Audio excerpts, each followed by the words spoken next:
नमस्कार, capital TV Uttar Pradesh में आपका स्वागत है। पैगंबर मोहम्मद पर की गई टिप्पणी को लेकर सुप्रीम कोर्ट ने नुपुर शर्मा से सख्त लहजे में कह दिया कि वो देश से माफी मांगे। कोर्ट ने साफ किया कि नुपुर शर्मा ने पैगंबर पर टिप्पणी टीवी डिबेट में की थी, इसीलिए वो माफी भी टीवी के सामने ही मांगे। ऐसे में कोर्ट के इस फैसले के बाद अब कट्टरपंथियों के हौसले और भी बुलंद हो गए हैं। इसी को लेकर मुस्लिम उलेमाओं ने सुप्रीम कोर्ट की इस टिप्पणी का स्वागत किया है और नुपुर पर सख्त कार्रवाई किए जाने की मांग की है। देखिए रिपोर्ट।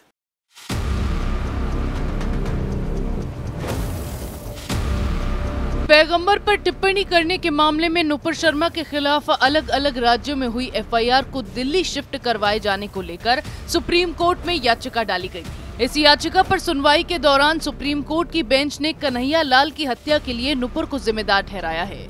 इसके साथ ही देश में जो हिंसा पैगंबर पर टिप्पणी के बाद भड़की, उसके लिए भी कोर्ट ने नुपुर को जिम्मेदार माना है और कहा है कि ये उनकी ही लगाई आग है और इसके लिए नुपुर को देश से माफी मांगनी चाहिए।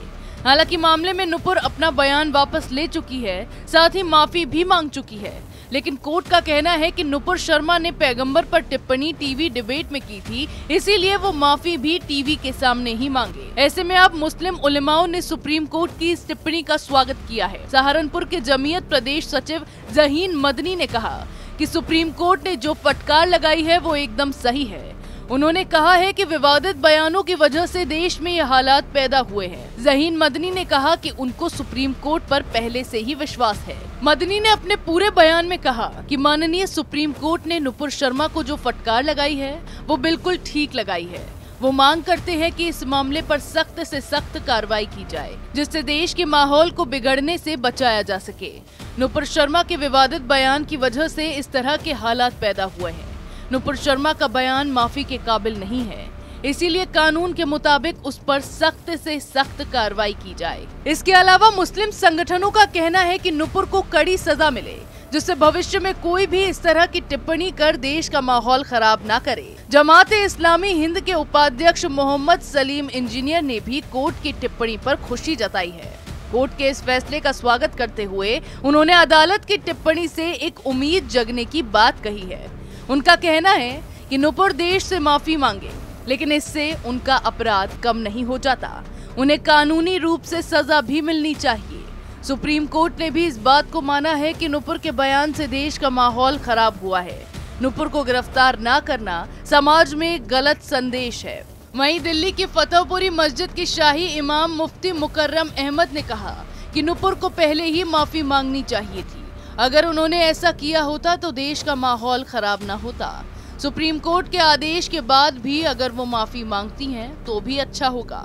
नुपुर शर्मा के बयान के बाद मुसलमानों को बरगलाकर देश का माहौल खराब करने वाले इन कट्टरपंथियों ने कोर्ट के फैसले के बाद अपने सुर बदल लिए।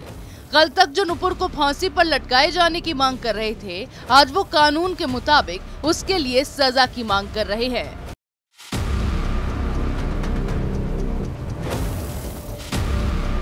नुपुर की याचिका को खारिज किए जाने और उस पर कोर्ट की टिप्पणी के बाद पैगंबर के अपमान के नाम पर मुसलमानों को भड़काने और देश को हिंसा की आग में झुलसाने वाले इन कट्टरपंथियों ने अब नुपुर के लिए कानून के मुताबिक सजा की मांग करनी शुरू कर दी है, क्योंकि इस बार इन्हीं की कौम के 2 लोगों ने खुलेआम एक टेलर की हत्या कर दी और फिर अपना जुर्म भी कबूल कर लिया, जिससे ये बुरे फंस गए हैं। ऐसे में सुप्रीम कोर्ट के फैसले के बाद जाहिर तौर पर जिसका डर था वही हुआ और इन कट्टरपंथियों के हौसले और बुलंद हो गए कि उन्होंने जो कुछ किया वो सही था और सारी गलती नुपुर शर्मा की ही थी। ऐसी खबरें हम आपके लिए लाते रहेंगे। तब तक के लिए देखते रहिए कैपिटल टीवी उत्तर प्रदेश।